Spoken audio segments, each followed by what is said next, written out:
Choice உங்களை அன்புடன் வரவேற்கிறது. ஸோ பகுதி, அதுக்கப்புறம் பார்த்திங்கன்னா அட்டவணை, அதுக்கப்புறம் குடியரசுத் தலைவர், ஆளுநர் சம்மந்தமாக ஒரு சில ஷார்ட்கட் வந்து நம்ம பார்க்க போகிறோம். இது இந்த ரிவிஷன் டயத்தில் உங்களுக்கு ஒரு ஃபாஸ்ட்டாக ஒரு சில ஷார்ட்கட் சொல்ல போகிறேன். அது கொஞ்சம் ஞாபகம் வச்சுக்கிட்டிங்கன்னா உங்களுக்கு ஈஸியாக இருக்கும். பாருங்கள், டிஸ்பிளேயில் கம்ப்ளீட்டாக காமிச்சிருக்கேன். இதில் ஃபஸ்ட் எடுத்தோன்னே வந்து பார்த்திங்கன்னா நம்ம என்ன பண்ணோம்னா, ஓகே, பகுதி 4A வரைக்கும் ஃபஸ்ட்டு தெரிஞ்சுக்கணும். இது மட்டும் தெரிஞ்சுக்கிறக்கூடாது, இதுவும் தெரிஞ்சுக்கணும். அப்படின்னா தான் நமக்கு ஒரு ஃபுல் திருப்தி இருக்கும். ரைட், ஃபஸ்ட் இடத்துல பார்த்துருமா, பகுதி அப்படிங்கிறதே ஆவச்சுக்கணும். பகுதி 1 அப்படின்னா, ஸோ ஒன்றியும் அதன் ஆட்சி எல்லையும். பொதுவாக இந்தியா இப்படி இருக்குன்னு வச்சுக்காங்கவே, மொத்தம் 1 2 3 4 எல்லைகள் இருக்கா. இந்த எல்லைகளை பற்றி 4 விஷயம் சொல்லியிருக்கோம். மாநில உருவாக்கமாக இருக்கட்டும், மாநில பெயர் மாற்றம், மாநிலத்துக்கு சிக்கல் வரும்போது எப்படி தீர்ப்பாங்க, மாநிலத்துடைய எல்லை, இது எல்லாத்தையும் பற்றி இந்த 4 விதி தான் சொல்லும். அப்போ பகுதி 1 ஃபஸ்ட்டு அதை முடிவு எடுத்துக்கணும். ரைட், அந்த பகுதி 1ங்கிற புக்கில் இது சம்மந்தமாக இருக்கும். 4 ஆர்டிக்கலில் இது சம்மந்தமாக இருக்கும். அடுத்து பகுதி 2 குடியுரிமை. ஷார்ட்கட் என்ன, ஒரு வீட்டுக்கு குடி போகிறாங்கன்னா 2 பேர் போனால் தான் குடி விடுவாங்க. இல்லாட்டி சிங்கிள் பேச்சுலராக போனால் வீடு கொடுக்க மாட்டாங்க. அப்போ குடியுரிமைனா 2. இது பொதுவாக ஷார்ட்கட்டு. அது 5 to 11. ஏன்னா நமக்கு அடிப்படை உரிமைகள் 12 to 35ன்னு கொடுத்துருப்பாங்க. பொதுவாக 14 to 32 நம்ம படிப்போம். ஆனால் 12 to 35 தான் அடிப்படை உரிமைகள் பொதுவாக. ஏன்னா ஒரு சில இதில் நீக்கப்பட்டிருக்கும், அதனால் நம்ம அதை படிக்க மாட்டோம். இப்போ 31 நீக்கப்பட்டிருக்கும், அதனால் நம்ம படிக்க மாட்டோம். ஸோ அந்த மாதிரி. அப்போ அடிப்படை உரிமைனா நாமம் போடுறதோ பட்டை போடுறதோ அது உன்னோட விருப்பம். அடிப்படை உரிமை 3. அவசரத்தில் அங்கே தப்பு பண்ணிடக்கூடாது. அடுத்து 4 அரசுக்கு நெறிமுறை கோட்பாடுகள்னு சொல்லுவாங்க, இல்லாட்டி வழிகாட்டும் நெறிமுறைகள்னு சொல்லுவாங்க. வழிகாட்டுறதுனா தெரியும் உங்களுக்கு. ஒரு நீதிமன்றம் இப்படி தான் இருக்கணும், அரசாங்கம் இப்படி தான் இருக்கணும், ஒரு வழிகாட்டு, காந்திய கோட்பாடு, இந்த மாதிரி சில கோட்பாடுகள் மூலமாக இப்படின்னு ஒரு வழிகாட்டுவாங்க. வழிகாட்டுதுன்னா 4 வே. இப்போ 4 வழிச்சாலை இருக்கும், அதில் போகும்போது எந்த பக்கம் போகணுன்னு தெரியாமல் இருக்கும். அப்போ வழிகாட்டுவாங்க எல்லோரும். அப்போ 4னா அரசுக்கு நெறிமுறை கோட்பாடுகள், வழிகாட்டும் கோட்பாடுகள். 36 to 51 இதுக்குள்ளே தான் விதி 40 வரும். விதி வந்து 48 வரும். பசுவதை, உள்ளாட்சி, இந்த ஒரு சில முக்கியமானதெல்லாம் இதுக்குள்ளே தான் வரும். அதை நான் தனியாக சொல்கிறேன். 36 to 51. ரைட், அடுத்தது இந்திரா காந்தி அம்மா பீரியடில் 4A. கடமையை செய்யப்பா. எப்படி கடமையை செய்யப்பா, 42வது சட்ட திருத்தம் 76 படி. 4Aனா இங்கே 5A 51A. 4Aனா 51A. ஃபஸ்ட்டு கடமையை செய்யப்பா அப்படிங்கிறது தான். அப்போ கடமைனா கடமையை செய்யி அப்படின்னு அர்த்தம். ரைட், இப்போ இது ஃபுல்லாக நீங்கள் தெரிஞ்சுக்கிட்டீங்க. அடுத்தது வந்து பார்த்திங்கன்னா மத்திய அரசு. 5 மத்திய அரசு, 6 மாநில அரசு. நம்ம மத்திய அரசு நம்ம கைக்குள்ளே இருக்குன்னு சொல்லுவோம். மாநில அரசு 6களுக்கு சண்டை போட்டுக்கிட்டு இப்போ தமிழ்நாடுக்கும் கர்நாடகாவுக்கு சண்டை இருக்குது, தமிழ்நாடுக்கு கேரளாவுக்கும் கூட சண்டை இருக்குது. ஸோ ஒவ்வொரு சில ஸ்டேட்டுகளில் தண்ணிக்கே சண்டை போட்டுக்கிட்டு தான் இருப்பாங்க. அப்போ மத்திய அரசாங்கம்னு எடுத்துக்கிட்டோன்னா ஃபஸ்ட்டு குடியரசுத் தலைவர் இவருக்கு ஒரு 10 ரூபா, இவருக்கு ஒரு 10 ரூபா, இவருக்கு ஒரு 5 ரூபா. அப்போ என்னென்னா பொதுவாக 52 to 151 ஒரு 100 ஆர்டிக்கல் கிட்ட தோராயமாக சொல்கிறேன். 52 ஆரம்பித்து 151 வரைக்கும் மத்திய அரசு தான். 151 வரைக்கும். இது ஃபஸ்ட்டு நல்லா மைண்டில் செட் பண்ணிக்காங்க. அதில் என்ன 52 to 62 ஒரு 10 ஆர்டிக்கல் குடியரசுத் தலைவருக்கு எடுத்துக்க. நீ ஒரு 10 ரூபா வச்சுக்கப்பா. துணை குடியரசு நீ ஒரு 10, 63 to 73. இந்த நீ ஒரு 10 வச்சுக்கப்போ. அடுத்து பிரதமர் 5 ஆர்டிக்கல். அடுத்து 74 to 78 நீ ஒரு 5 வச்சுக்கப்பா. 74லேருந்து எண்ணி பாருங்கள், ஒரு 5 வரும், நீ ஒரு 5 வச்சுக்கப்பா அப்படிங்கிற மாதிரி. இதில் எண்ணி பார்த்தீங்கன்னா ஓகே, 52லேருந்து எண்ணி பார்த்தீங்கன்னா ஒரு கான்செப்டில் வரும். ஒரு ஞாபகத்துக்காக சொல்கிறேன், 10 10 5ங்கிறதுக்காக சொல்கிறேன். ஓகே, அடுத்தது வந்து பார்த்திங்கன்னா அட்டர்னி ஜெனரல். இப்போ 5 மத்திய அரசாங்கத்தில் இவ்வளோ இருக்காங்க. பகுதி 5 தான் பார்த்துருக்கோம், 5 வரைக்குமே இதை பார்க்குறோம். Attorney general 76. அவருக்கு நான் ஷார்ட்கட் சொல்லியிருக்கேன். ஷார்ட்கட்டை பொறுத்தளவுக்கு வந்து பார்த்திங்கன்னா வாரத்தின் 7 நாள் வேலை இருக்கும், ஆனால் 6 நாள் தான் வருவார். இதே அட்வொகேட் ஜெனரல்னால் 165ன்னு வரும். 6 நாள் ஒர்க் இருக்கும் சனிக்கிழமை வரைக்கும், ஆனால் அவர் 5 நாள் தான் வருவார். இவர் அட்டர்னி ஜெனரலில், ஏன்னா இந்திய அளவில் இருக்கிற ஒரு தலைமை வழக்கறிஞரில் ஒரு 7 நாளுமே வேலை இருக்கும், ஆனால் அவராக ஒரு நாள் லீவ் எடுத்துக்கிடுவார். 6 நாள் தான் வருவார். இவருக்கு 6 நாள் தான் வேலை, ஏன்னா மாநில அளவு இருக்கிறனால அட்வொகேட் ஜெனரல், ஆனால் அவர் 5 நாள் தான் வருவார் அப்படின்னு சொல்லி ஷார்ட்கட் நம்ம சொல்லியிருக்கோம். ஸோ அடுத்தது 1 செகண்ட் கிளியர் பண்ணிக்கிறேன். ஓகே, அடுத்தது பாருங்கள், பாராளுமன்றம். இந்த பாராளுமன்றம் சார்ந்து 79 80. இந்த பாராளுமன்றத்தில் லோக்சபாவுக்கு ராஜ்யசபாக்குன்னு சொல்லிருக்கு. எது 80 எது 70 எது 79 எது 80ன்னு ஒன்று இருக்குது. ரைட்டா, ஃபஸ்ட்டு ராஜ்யசபா தான் வரும், அப்புறம் லோக்சபா வரும் 79 80ன்னு. ஸோ அதில் இருக்கிற செக்ஷன்ஸ்லாம் வரும். ஓகே, அப்புறம் பார்த்துக்கலாம். அடுத்து குடியரசுடைய அவசர சட்டம் 1 to 3. மாநில அளவில் ஆளுநர் அவசர சட்டம்னா 213, அவ்வளோதான் வித்தியாசம். அடுத்து உச்சநீதிமன்றம் அப்படின்னு எடுத்தால் 1 to 4ன்னு வரும். 1 to 4ன்னு வரும். அதே உயர்நீதிமன்றம்னா 214ன்னு வரும். அதை மாற்றி போட்டால் அந்த நம்பர் வரும். அப்போ அவசர சட்டம் 1 to 3. உச்சநீதிமன்றம் 24 மணி நேரமும் செயல்படும். அதே வந்து பாருங்கள் 324ன்னு வரும். தேர்தல் ஆணையம் 24 மணி நேரம் செயல்படும். 324னா தேர்தல் ஆணையம் 24 மணி நேரம் செயல்படும், உச்சநீதிமன்றமும் 24 மணி நேரம் செயல்படும். அது 124, இது 324, அவ்வளோதான். ஸோ அடுத்து பாருங்கள், ரைட், அடுத்து 5லேயே பாருங்கள். அடுத்தது இந்திய கணக்காய்வு, அவர் ஆடிட்டர் ஜெனரல். ஸோ ஆடிட்டரை பொறுத்தளவுக்கு பார்த்தீங்கன்னா 1-8, அதனால தான் ஒரு ஆடிட்டர். 1-4 தானே சார் வரணும், நீ தப்பு பண்ணுறதுனால தான் வெளியே இருப்பான், நீ 1-8ன்னு எழுதிப்பார், நீ தான் ஆடிட்டர் ஜெனரல். ஸோ கணக்கு வழக்கு அப்படி தான் பார்ப்பார் அப்படிங்கிற மாதிரி. ஸோ அப்போ 5 வரைக்கும் முடிஞ்சிருச்சு. அடுத்து வந்து 6 மாநில அரசு. அப்போ 151 முடிஞ்சா 152 to 237. நம்ம 234 தொகுதி வச்சுருக்கோம், ப்ளஸ் ஒரு 3 சேர்த்துக்காங்கவே, 237 வரைக்கும் மாநில அரசு இருக்கும். 152 to 237 வரைக்கும் இருக்கிறது மாநில அரசு. பகுதி 6ன்னு கேட்டாலும் அடிக்கணும், ஆர்டிக்கல் அடிப்படையில் கேட்டாலும் அடிக்கணும். ரைட், பொதுவாக 152ங்கிறது வச்சுருப்பாங்க. பட் ஆளுநருக்கு நமக்கு 153 to 162 தான் ஆரம்பிக்கும். 153லேருந்து 162. ஏன்னா குடியரசுத் தலைவர் 52னா அவருடைய ஏஜெண்ட் தானே இவர். அப்போ 53 போட்டு பக்கத்தில் 1 போட்டுக்கிறோம், அவ்வளோதான். 1 போட்டுக்கிட்டால் அவர் ஆளுநர் அப்படின்னு சொல்லி வந்துடுது, அவ்வளோதான் விஷயம். ரைட்டாப்பா. ஸோ அடுத்து மாநில அமைச்சர்கள் 163 to 167. பொதுவாக இந்த மாநில அமைச்சர்கள், முதலமைச்சர்னு ஒன்று இருக்கவே இருக்காது. இங்கே பாருங்கள், முதலமைச்சர்னு ஒன்று, அங்கேயாவது பிரதமர் அமைச்சரவைன்னு ஒன்று இருக்கும், ஆனால் இங்கே முதலமைச்சருங்கிற வார்த்தை இருக்காது. 163 164 அதில் தான் இவங்களுடைய பவர்ஸ் எல்லாமே வரும். 167 வரைக்கும் ஷார்ட்டாக தான் இருக்கும். நான் சொன்னேன் அட்வொகேட் ஜெனரல் 165, வாரத்தில் 6 நாள் ஒர்க்கு, ஆனால் 5 நாள் தான் வருவார் அப்படின்னு சொன்னேன் உங்களுக்கு. அதுக்கப்புறம் சட்டமன்றம்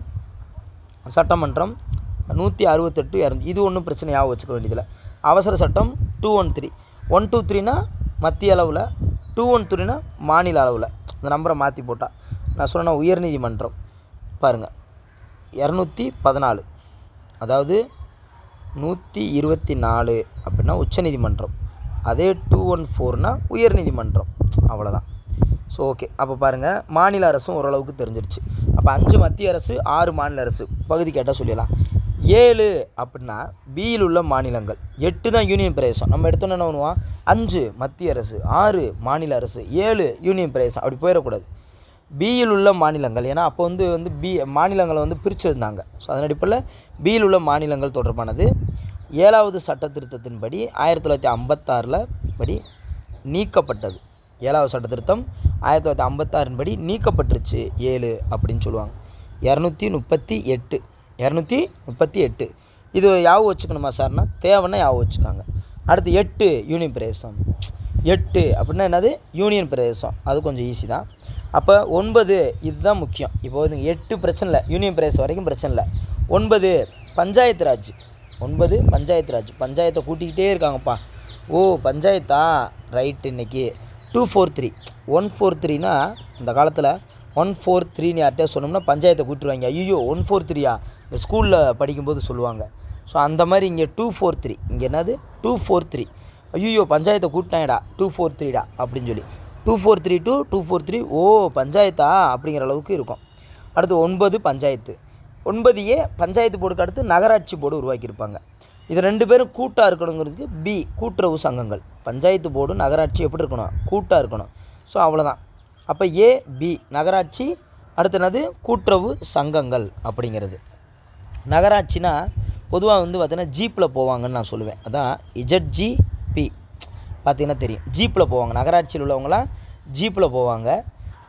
அதுக்கப்புறம் பார்த்திங்கன்னு வச்சுக்கோங்கவே, அடுத்து கூட்டுறவு சங்கங்கள். பொதுவாக சங்கம்னாலே நல்லா வந்து பார்த்திங்கன்னு வச்சுக்கோங்க டீ குடிப்பாங்க. நிறையா வந்து என்ன பண்ணுவாங்க, டீ குடிப்பாங்கன்னு வச்சுக்கோங்க. அப்போ டீங்கிற வார்த்தை இங்கே வந்திருக்கு. ஸோ இது கொஞ்சம் ஞாபகம் வச்சுக்கிட்டேன், ஈஸி. ரைட்டாப்பா, ரைட். அப்போ அடுத்து 10 பழங்குடியினர், தாழ்த்தப்பட்டோரும் SC/STயும் தாழ்த்தப்பட்டோரும் பழங்குடியினர். 10 பழங்குடியினர்னு சொல்லுவோம். இதை வந்து 10 பழங்குடியினர் சொல்லும்போதே 244 சொல்லுவாங்க. ஏரியாக்குள்ளே 144 போட்டாங்கடா, ஏரியாக்குள்ளே போட்டால் 144, இங்கே போட்டால் 244, அவ்வளோதான். ஏனாலும் ஆகாது. இங்கே பாருங்கள் 244 244 அவ்வளோதான். நீ ஏன்னு சொன்னாலும் ஆகாது. 44 தான் அப்படிங்கிற மாதிரி ஒரு மாதிரி அந்த ஏரியாவில் ஃபுல்லாக அப்படிங்கிற மாதிரி. ஸோ அப்போ தாழ்த்தப்பட்டோர் மற்றும் பழங்குடியினருக்கு 244 அடுத்து 10 பழங்குடியினர். அந்த ஷார்ட்கட் வச்சுட்டோமா. அடுத்து 11 என்னது, மத்திய மாநில அரசு உறவாக இருக்கணும். மத்திய மாநில அரசு 2 பேரும் உறவாக இருங்கயா, ஒருத்தர் உறவாக இருங்கயா அப்படிங்கிறது தான் மத்திய மாநில அரசு உறவு. அதில் சட்டமன்ற உறவுகள், நிர்வாக உறவுகள்னு தனியாக இருக்கும். சட்டமன்ற உறவுகள், நிர்வாக உறவுகள்னு இருக்கும். சட்டமன்ற உறவுகள் 245 ஆரம்பிக்கும், நிர்வாக உறவுகள் 256 ஆரம்பிக்கும். இதில் நம்ம ஞாபகம் வச்சுக்கிறது, சட்டமன்றம் சார்ந்து ஒரு 10 உறவு இருக்குது, அவ்வளோதான். 245 to 255 இருக்குல்ல, ஒரு 10 உறவு இருக்குது. அடுத்து வந்து என்ன, ஒரு 4 3 7 உறவு இருக்குது. நிர்வாக உறவு ஒரு 7 உறவு இருக்குது, அவ்வளோதான். ஸோ நம்ம பொதுவாக 10 உறவு இருக்குது. சட்டமன்றம்னாலே 5 245 to 255 10 உறவு இருக்குது. நிர்வாக உறவுகள்னால் ஓகே, அடுத்து 256 இருக்குது. இது 11 உறவாக இருங்கயானுங்க. அடுத்து 12 சொத்து. 12 சொத்து எதுக்கு உறவாக இருக்கணும்? நாங்கள் மத்திய அரசும் மாநில அரசும் உறவுகளோடு இருந்து நாங்கள் என்ன பண்ண போகிறோம்? சொத்துயா, உனக்கு ஏதாவது கடன் வேணுன்னா வாங்கிக்கலாம், நிதி வேணுன்னா வாங்கிக்கலாம். உனக்கு சொத்துரிமை எப்படி கிடைக்கும்? இந்த 300A சொத்துரிமை எப்படி கிடைக்கும் உனக்கு? ஸோ அதுக்காக நீ இருக்கணும். சரியா, சொத்து ரைட்டு, அந்த சொத்தை வச்சு நான் என்ன பண்ண போகிறேன்? 13 வணிகம் பண்ணலாம், வர்த்தகம் பண்ணலாம்ல, போக்குவரத்து எல்லாம் வேணும்ல. அப்போ மத்திய மாநில உறவாக இருக்கணும். எதுக்காக? சொத்துக்காக. சொத்தை வச்சு அடுத்து என்ன பண்ணோம்? வணிகம் வர்த்தகம் பண்ணிக்கலாம். ஸோ அப்போ 13 ரைட்டா, 13 ரைட். அடுத்து 14 ஐஏஎஸ். 4 பக்கம் போய் பட்டையை கிளப்புவாப்பில், அதான் 14. ஸோ ஐஏஎஸும் சரி, அரசு பணியாளர் தேர்வாணையமும் சரி. அரசு பணியாளர் தேர்வாணையம் 315 to 323. இது தனியாக ஷார்ட்கட் கொடுப்பேன், அது ஒரு பாக்ஸ் மாதிரி இருக்குது +2 புக்கில் ரைட். அப்போ 14. அடுத்து 14A ஐஏஎஸ் என்ன பண்ணுவார்? தீர்ப்பாயம் கொடுப்பார்ல, அதான் தீர்ப்பு கொடுக்கலாம்ல சில நேரங்களில். அப்போ 14A அப்படின்னா தீர்ப்பாயம். அடுத்தது 15னா தேர்தல். 5ங்கிற ஒரு மத்திய அரசை 15ங்கிற ஒரு தேர்தல் தான் முடிவெடுக்குது. எப்படி? தேர்தல் ஆணையம் 324 24 மணி நேரமும் செயல்படும். 1 to 4னா உச்சநீதிமன்றமும் 24 மணி நேரமும் செயல்படும். தேர்தல் ஆணையம் 5ங்கிற மத்திய அரசை யார் தேர்ந்தெடுக்கிறா? தேர்தல் தான் தேர்ந்தெடுக்குது, தேர்தல் மூலமாக. 16 அப்படிங்கிறது சில வகுப்பினர் தொடர்பான சட்ட வகைமுறைகள். 16 இடஒதுக்கீடுன்னு சொல்லுவோம். 16 இடஒதுக்கீடு. இப்போ இடஒதுக்கீடு முறைன்னு ஒன்று இருக்குல்ல, 16. ஸோ 16ன்னு எடுத்துக்கிட்டோம்னு வச்சுக்கோங்கவேன். பொதுவாக பஸ்ஸில் போகணுன்னு வச்சுக்கோங்கவேன், வயசானவங்களுக்கு இடம் கொடுக்குறோமோ இல்லையோ, யாராவது ஒருத்தர் வந்து இப்போ கொஞ்சம் சீட் வேணும்னா சரி ரைட்டு இருந்தப்போ உட்காந்துக்காங்கப்பான்னு சொல்லி இடம் கொடுத்துருவோம். இது ஒரு ஷார்ட்கட்டு, புரிஞ்சுக்கிறீங்கன்னு நினைக்கிறேன். அதான் 16 இடஒதுக்கீடு அப்படிங்கிறது. அடுத்தது 17. ஸோ 1 7 கூட்டுங்க 8ன்னு வரும். ஸோ அட்டவணையில் 8 மொழி, அதே மாதிரி இங்கே 17 மொழி. 17 மொழி. 343 நான் சொன்னேன்ல, 143னா அது ஒரு விதமான மொழி. அதே மாதிரி தான் இங்கே 343 அப்படிங்கிறது ஒரு விதமான மொழி. ரைட்டாப்பா? ஸோ ஓகே, மொழி அப்படிங்கிறது 17.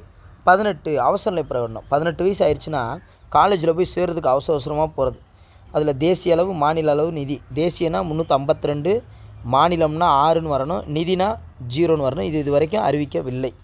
ரைட்டாப்பா? ஸோ தேசிய அளவு, மாநில அளவு. அப்போ 18னா அவசரமாக போய் காலேஜ் சேர்றது, 18 வயசு அப்போ அவசர நிலை பிரகடனம். அடுத்து 19 பல்வகை. சொல்லும்போதே ஈஸியாக இருக்கும். 19 பல்வகை எப்படி இருக்குது? சொல்லும்போதே அவ்வளோதான். 20 திருத்தவே முடியாது, 20 முறை சொன்னாலும். அங்கே 10 வந்து கட்சி தாவல். அட்டவணையில் 10 கட்சி தாவல். ஒரு 10 ரூபா கொடுத்தா கட்சியை விட்டு தாவிடுவாங்க. இது 20 தடவை சொன்னாலும் திருத்த முடியாது. திருத்துறதுக்கான சட்ட திருத்தம் 368. இது கேட்பாங்க, பார்த்துக்காங்க. 368 ரொம்ப முக்கியமானது. இப்போ எப்படின்னா 3 6 லைட்டாக திருத்தினா 8000. புரியுதா உங்களுக்கு? லைட்டாக திருத்தினா 8000 அந்த மாதிரி. ரைட்டாப்பா? So okay. அப்போ அரசியலமைப்பு திருத்த முறைகள் 368. 20 திருத்தவே முடியாது ராவணையை. 21 தற்காலிகம். நீங்கள் பொதுவாக வந்து இப்போ 22 இருக்குன்னா நீங்கள் 21 தான் படித்து முடிச்சிருக்கீங்கன்னா நீங்கள் அரியர் தானே, தற்காலிகம் தானே, இடைக்கால சிறப்பு. ஸோ 21. அப்போ 22 படித்து முடிச்சிருங்க. இப்போ 22னா அவ்வளோதான். அரசியலமைப்பின் தலைப்பு, தொடக்கம், இந்தி மொழி உள்ளடக்கம், திரும்ப பெறப்பட்ட விதிகள் எல்லாமே 22ஓட முடியுது. ரைட். ஸோ இது தெரிஞ்சுக்கிட்டீங்க. அடுத்து இப்போ பகுதியில் எது கேட்டாலும் தெரியும். 5 மத்திய அரசு, 6 மாநில அரசு, 7 பியில் உள்ள மாநிலங்கள், 8 யூனியன் பிரதேசம், 9 பஞ்சாயத்து ராஜ், 9A நகராட்சி, 9B கூட்டுறவு இயக்கங்கள். புரியுது உங்களுக்கு? 10 பழங்குடியினர், தாழ்த்தப்பட்டவரும் பழங்குடியினர் வருவாங்க. ரைட். இப்போ ஒரு யாவும் வந்துருச்சா? அடுத்து அட்டவணை. அட்டவணையில் ஃபஸ்ட்டு 8 இருந்துச்சு, தற்போது 12 இருக்குது. அட்டவணையை பொறுத்தளவுக்கு மொதல் 4 தெரிஞ்சுக்கணும். மொதல் 4 என்னது? மாநில யூனியன் பிரதேசோட எல்லைகள். ஃபஸ்ட் எடுத்தோன்னா எல்லை தான். அடுத்து அவங்களுக்கான சம்பளம், ஊதியம். ரைட்டு, எல்லாம் வந்துட்டேன். எனக்கு அப்பாயின்மெண்ட் சம்பளம் எவ்வளவுன்னு கேட்போம். சம்பளம் எவ்வளோன்னு கேட்டு தான் பதவி பிரமாணம் எடுத்துக்கிடுவோம். சம்பளம் எவ்வளோன்னு கேட்டு தான் பதவி பிரமாணம் எடுத்துக்கிறோம். ஃபஸ்ட்டு வந்து மாநிலங்களோட எல்லையெல்லாம் இது பண்ணிட்டோம். ரைட்டு. நான் இப்போ ஆளுநர் ஆகிட்டேன், நான் ஒரு சபாநாயகர் ஆகிட்டேன். Right, okay. சம்பளம் எவ்வளோப்பா அப்படிங்கிறது தான். ஆளுநர், சபாநாயகர் ஓகே தான். ஊதியம் எவ்வளவு? ஊதியத்தை தான் ஃபஸ்ட்டு கேட்பாங்க. அதுக்கப்புறம் சரி பதவி பிரமாணம். பதவி பிரமாணம்னா 3 முறை சொல்லுவாங்க. நான் நான் நான் அப்படின்னு சொல்லி 3 முறை சொல்லி அந்த ரகசிய காப்பு பதவி பிரமாணம் எடுத்துக்குருவாங்க. 4 அப்படிங்கிறது மாநிலங்களவை, நல்லா கேட்டுக்க, மக்களவை அல்ல, மாநிலங்களவை, ராஜ்யசபா. ஒரு ராஜ்யம்னு என்னது, 4 பக்கமும் ஆட்சி பண்ணுறது தான் ஒரு ராஜ்யம், ராஜ்யசபா. அதுக்கான ஒதுக்கீடு செய்தல், இடஒதுக்கீடு செய்தல், அதான் 4. அடுத்து 5ங்கிறது என்னென்னா பழங்குடியின பகுதிகள். 5 6 பழங்குடியினருங்க. அங்கே 10 பழங்குடியினர்னு சொல்லுவோம், இங்கே 5 6 பழங்குடியினர். 5 காமனான பழங்குடியினர், 6ங்கிறது வந்து பார்த்தோன்னா ஏடிஎம் மணின்னு சொல்லுவோம் ஷார்ட்கட்டை. ஏடிஎம் மணி. ஏடிஎம் மணினா அஸ்ஸாம், மேகாலயா, திரிபுரா, மிசோரம். ஸோ ஏடிஎம் மணினா இது மட்டும்தான். அங்கெல்லாம் ஏடிஎம் மணி எடுக்க முடியாது. இந்த 4 இதுலேயும் பழங்குடியின பகுதியில் நிர்வாகம். இதை மட்டும் கொஞ்சம் ஸ்பெஷல் ஜோனாக அறிவிச்சிருப்பாங்க. அடுத்தது 7 அப்படின்னாலே 7.5 தான். ஸோ பட்டியல். இப்போ பார்த்தீங்கன்னா பட்டியல், இப்போ இதிலேருந்து இதை மாற்றுவாங்க, மத்திய பட்டியலேருந்து மாநில பட்டியலில் மாற்றுறது, பொது பட்டியலில் மாற்றுறது, 7.5 கூட்டிகிட்டே இருக்குது மத்திய அரசு. கல்வியை தூக்கி மத்திய பட்டியலில் வச்சுக்கிடுவாங்க. அப்போ என்ன பண்ண முடியாது, நீட் எக்ஸாம் சார்ந்து எந்த முடிவு எடுக்க முடியாது. அப்போ இங்கேருந்து இங்கே பிரச்சனை பண்ணுவாங்க, அங்கே பிரச்சனை பண்ணுவாங்க. 7 நாளே 7.5 தான். ஸோ பட்டியல்னு ஞாபகம் வச்சுக்கணும். 7. 8 மொழிகள். 8 மொழிகள். ஸோ 8 மொழிகளை பொறுத்தளவுக்கு 22 மொழிகள் இருக்குது. இதெல்லாம் ஸ்கூல் புக்கில் படிச்சிருப்பீங்க. பொதுவாக மத்திய பட்டியல்னால் 100, மாநில பட்டியல்னால் 61, பொதுப்பட்டியல்னால் 52. ஜிஎஸ்டிக்கு பின்னாடி இந்த அளவில் இருக்குது. ஸோ அங்கீகரிக்கப்பட்ட இதை ஃபஸ்ட்டு இதை மட்டும் நீங்கள் தெரிஞ்சுக்காங்க. புக்கில் இருக்கிறது இது மட்டும்தான். இதை நீங்கள் தெரிஞ்சுக்கிட்டால் போதுமானது. இதை ஜஸ்ட் ரீட் பண்ணிக்காங்க. என்ன ஒரு 2 குறைச்சிருப்பாங்க, அவ்வளோதான். பொதுப்பட்டியல் அப்படியே தான் இருக்கும். மத்திய பட்டியல், மாநில பட்டியலில் இங்கிட்டு ஒரு -2, இங்கிட்டு ஒரு -2, அவ்வளோதான். ஸோ 22 மொழிகள் பொதுவாக. அதில் மொழிகளை பொறுத்தளவுக்கு வந்து பார்த்திங்கன்னா இதுக்கு ஒரு ஷார்ட்கட் சொல்கிறேன். சிந்தியா ரொம்ப சிந்தனை பண்ணி ஒரு கொய்யாப்பழம், ஒரு மாம்பழம், ஒரு பப்பாளி பழத்தை விற்கலான்னு பிளான் பண்ணாங்க. அட போங்கடா, வயசு 92. இது 21ஐயும் 71ஐயும் கூட்டினா 92. இந்த போங்கடா வயசு 92 ஆகி போச்சுன்னு போங்கடான்னு போயிட்டாங்க. அடுத்து மைதிலி, சாந்திலிங்கிறவங்க அடுத்து வந்து திங்க் பண்ணுறாங்க. முதல் சிந்தியாங்கிற ஒரு பொண்ணு மட்டும் திங்க் பண்ணிச்சு. இப்போ மைதிலி, சாந்திலி 2 பொண்ணு வந்து திங்க் பண்ணுறாங்க. அவ்வளோதான் விஷயம், ரைட்டா?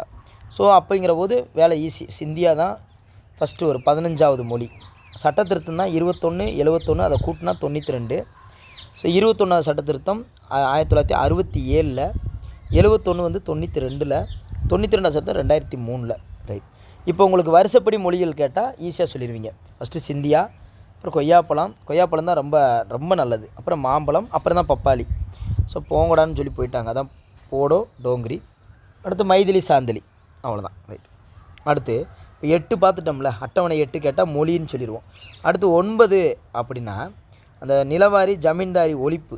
9 வந்து என்னென்னா அந்த நில சீர்திருத்தம் பண்ணுறது. 9னா இங்கே என்னது, சீர்திருத்தம் பண்ணுறது. 9 10 ரூபா கொடுத்தா கட்சி தாவிடுவாங்க எல்லோரும்.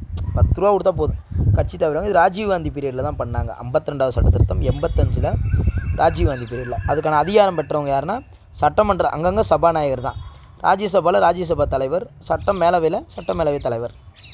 பொதுவாக லோக்சபால்னா சபாநாயகர் தான், சட்டமன்றத்துலேயும் சபாநாயகர். 10 ரூபா கொடுத்தா கட்சி விட்டு தாவிடுவாங்க இன்றைக்கி. ஸோ அப்படிங்கிற போது தவறு, அது கட்சி தாவல் தடை சட்டம் ராஜீவ்காந்தி பீரியடில் வந்துச்சு. 11-12 என்னென்னு பார்த்தீங்கன்னா, ஸோ பஞ்சாயத்து, நகராட்சி. 11னா 92 தான். இது 73வது சட்ட திருத்தம், இது 74. 73, 74 சேம் இயர் தான் கொண்டு வந்தாங்க. அது நடைமுறைக்கு வந்தது வேணால் வேறுபடும். இது பஞ்சாயத்து போர்டுனா ஏமாற்றிட்டே இருப்பாங்க, 24 மணி நேரம்னு சொல்லுவேன். ஏப்ரல் 24, 93 அடுத்த வருஷம். இதில் வந்து நகராட்சி கொஞ்சம் வேகமாக இருக்கும். 1ஆம் தேதி ஆச்சுன்னா சம்பளம் போட்டுருவாங்க, கரெக்டாக சம்பளம் எடுத்துக்கிடுவாங்க. ஜூன் 1, 93 நடைமுறைக்கு வந்தது. அவ்வளோதான். அங்கே 29 துறைகள் இருக்குது, இங்கே 18 துறைகள் இருக்குது. அவ்வளோதான், ஒன்றும் பெருசாக நம்ம இது வேண்டியதில்லை. ஸோ அப்போ என்னென்னா 11-12 பஞ்சாயத்து, நகராட்சி. ரைட். பார்த்துட்டிங்களா? அடுத்தது குடியரசுத் தலைவர். இந்த குடியரசுத் தலைவர் ஷார்ட்கட்டை அடுத்த வீடியோ பதிவில் பாருங்கள். குடியரசுத் தலைவர் டக்குன்னு நான் சொல்லிடுவேன், அதை பார்த்துட்டு உங்களுக்கு அண்டர்ஸ்டாண்ட் ஆயிடும். இதுக்கு முன்னாடி பகுதி அட்டவணையில் ஒரு கிளியர் ஐடியா கிடச்சிருக்கும். இப்போ சொல்லுங்க பாப்பா, அட்டவணையில் 5 என்னது? 5 6 பழங்குடியினர் சார், அப்படி சொல்ல தெரியணும். அப்படி 6 பழங்குடியினர் என்னப்பா? ஏடிஎம் மணி சார். என்னது? ஏடிஎம் மணி. அப்படி சொல்ல தெரிஞ்சால் நீங்கள் சூப்பர். ரைட். இது அடுத்த வீடியோ பதிவில் குடியரசுத் தலைவர், துணை குடியரசுத் தலைவர், ஆளுநர், பிரதமர், முதலமைச்சரை அப்படி க்ளீனாக கொடுக்குறேன். அது ஒரு 15-20 நிமிஷம் ஆகும். பார்த்துக்கிட்டிங்கன்னா எது கேட்டாலும் எப்படி கேட்டாலும் அடிச்சிருவீங்க. ஒன் ஆஃப் த ஒரு ஃபாஸ்ட் ரிவிஷனாக இதை எடுத்துக்காங்க. சரியாப்பா? So thank you to all. Thank you.